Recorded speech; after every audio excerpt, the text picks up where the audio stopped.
So now we're going to be evaluating the 6 fitness tests conducted by my client and comparing their score from the test to the normative values for that test. So in the top right hand corner you can see I have a table showing the sprint times for the different categories for male and female. As my participant was a male and his score as shown by the graph was 5.2 seconds, he is actually in the poor category, as anything below 4.6 seconds is considered poor. As shown here, he was in the poor category. We can see that with this graph compared to the average was around for a man 4.2 seconds, ranging from 4.3 to 4.4, so we've taken a midpoint around 4.2 seconds. An excellent category was anything above 4 seconds. So he's about a second, more than a second over what we would like him to be, but about half a second to be considered average. So even though it's considered poor and it's going to be an area of improvement that we're going to work on, it has the ability to be, it's not a drastic change that we're going to have to make. It's something that can be quite easily achieved, and we're going to aim to improve by at least half a second, or by half second to 1 second in a 6-week period. So my recommendation to my client was to improve the time of the sprint test, and then after a 6-week period we're going to conduct the 30-metre sprint test again to measure the improvement and see the difference in the scores. In terms of strategies for improving speed, I wanted my client to conduct at least twice a week a session lasting around 30 minutes, consisting of sprints or other drills that will be to improve speed. Some examples of drills that my participant could implement into his program are push-up starts, which is an example of a cone drill. Push-up starts are really good at improving leg drive and better lower body strength, which is really important for a footballer in order when passing the ball, dribbling and shooting for the goal, and to produce the power needed to make the long passes, short passes and the power needed to score goals. This drill will require 2 cones to be set up 20 metres apart. The player will start at cone 1 in a push-up position, and on command from a person administering the drill, sprint as fast as possible to cone 2, and this time will be recorded. Then they will jog back to the beginning for a recovery of around 30 seconds, and then they will perform the push-up starts for 6 to 8 reps for 2 sets over a period of 6 weeks to track their progress and scores. And if this becomes too easy, then progressive overload, so we can increase the sets and the repetitions. So start off by doing 2 sets of 10 reps and then doing 3 sets of 6 reps and increasing it over the period of 6 weeks. They can also do flying sprints. These improve acceleration, which will help to change direction, positions and speeds in a football match, which is really relevant to my performer. I try to make these drills suited to his sort of hobbies and what he enjoys, so he can implement these. This will require 3 cones. From cone 1 and 2 is 20 metre distance, and from cone 2 and 3 is 10 metre distance. The client will run at 75% of their full speed from cone 1 to 2, and then 100% of their speed until cone 3. This will overall perform 6 to 8 reps for a total of 2 sets over a period of 6 weeks. And as we said before, progressive overload can increase the reps and the sets to make it more challenging for the participant. You can also do ladder drills, for example, in and out, which is going to focus on quick changing of the feet. Anything that's going to improve the speed of the performer. The next test was the 12-minute Cooper's run. So for my participant, as he was a male, his age was 56, so he's in the males 50 plus category. He scored, as shown on this diagram, 2,225 metres, which compared with the normative data puts him in the above average category, which was really, really good. And we could also use the test, his distance that he covered, to calculate his VO2 max, which can give another representation of aerobic capacity. So if we look at average, so he's above average.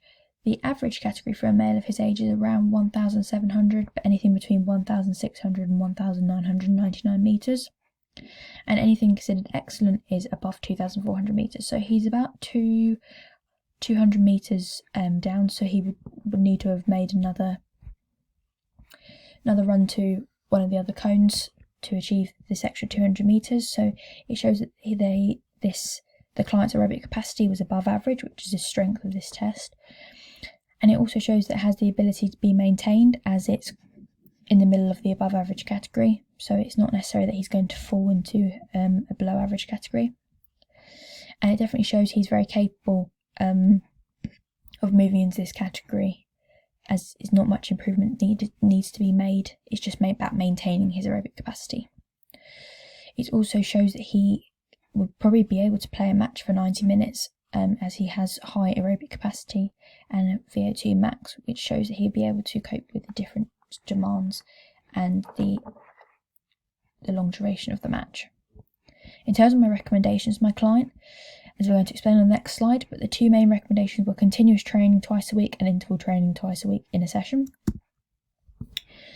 So as we said, 2 sessions a week consisting of continuous interval training. It's a great way for footballers to have a good aerobic capacity in order to cope with the demands, but mainly because they're covering around 10 to 12 kilometres distance in one match at below 80% of their maximum heart rate. So before doing the drills, I would calculate my client's maximum heart rate, and then we would be making them work at 80% of their maximum heart rate, nothing above 80%, as we want to have steady state exercise. For continuous training, the client could go for a run or a cycle, but more importantly, if it's to do with football, it'll probably be more of a run type activity, at least 3 times a week for at least 35 minutes. And this can be increased depending on how well they adjust to the training program. Obviously, we don't want to straight away start increasing it, progressive overload, because that can, if we don't do it in a correct way, it can lead to injury, and then that will affect their overall aerobic capacity. We just want to maintain it and be running at 80% of their maximum heart rate. They could also do interval training, for example, something like VO2 max stimulating runs. These can be marked out with cones for 100 metres, 2 cones marking out 100 metre distance. The participant could sprint 100 metres, then take a 40-second recovery walk back, and repeat this 5 times for the first set. And then in total complete 2 sets of 5 repetitions at 85 to 90% of their maximal.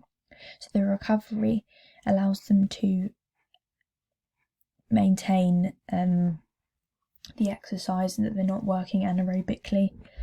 Makes them it's focusing more on their aerobic capacity. So these are exercises that they can do. The third test is the T-test agility test. As my participant was a male, and his score as shown by the graph, and here's 12.6 he got for this test, which shows that his result was significantly poor compared to normative data, as anything under 11, anything above 11.5 is considered to be poor. If you look at the average on this graph, the average is between 10.5 to 11.5, so we took a roundabout figure and said around 11, and anything considered excellent is anything below 9.5. So we can see that my participant is around 3 to 4 seconds off this margin, which is quite a significant number, which shows that the client's agility is an area that we can use for improvement. However, it is on the margin between average and poor. We can see that 12.6 is not too, it's only around a second more, so it can be quite easily changed, but we want to improve the score by at least 2 seconds to put them in that average category, pushing to the good category, and in the long term, excellent. So my recommendations to my client were to improve their score in 6 weeks by at least 2 seconds by using some sort of agility drills and some interval training so they could implement too.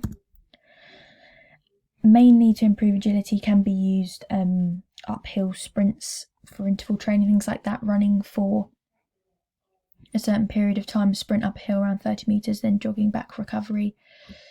Be good for their agility, about over 80% of their maximum threshold. But in terms of agility, cone drills are really efficient. For example, for footballers, use crisscross shuttle runs. This involves setting out across using training cones at 10-metre intervals.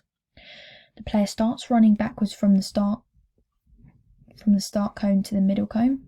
They sidestep to the left and then left cone, and then back to the centre, and then sprint to the end cone.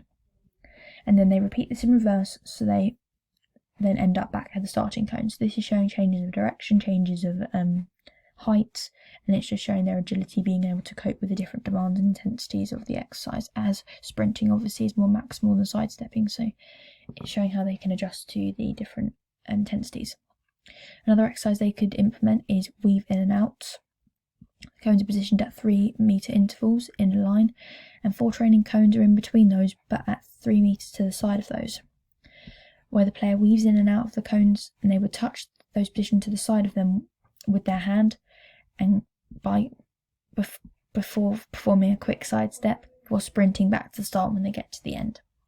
And we would aim for them to repeat both of these exercises for around 5 sets of 5 repetitions, and then we would aim to decrease the sets and increase the reps and decrease the recovery time to improve agility. We would probably start recovery time maybe 30 seconds and then decrease it maybe to 20, depending on how the participant adapts to this. And then we would monitor this over the 6-week period, hopefully seeing improvement. And then at the end we would re-perform the T-test agility test as we will with the other tests to see if there's any improvement. In terms of the wall squat test, my participant was a male, and we can see that he got 78 seconds for the wall sit, which is considered in the good category. The average category is anything between 50 and 70, and anything very poor is below 25 seconds, and excellent is anything above 100.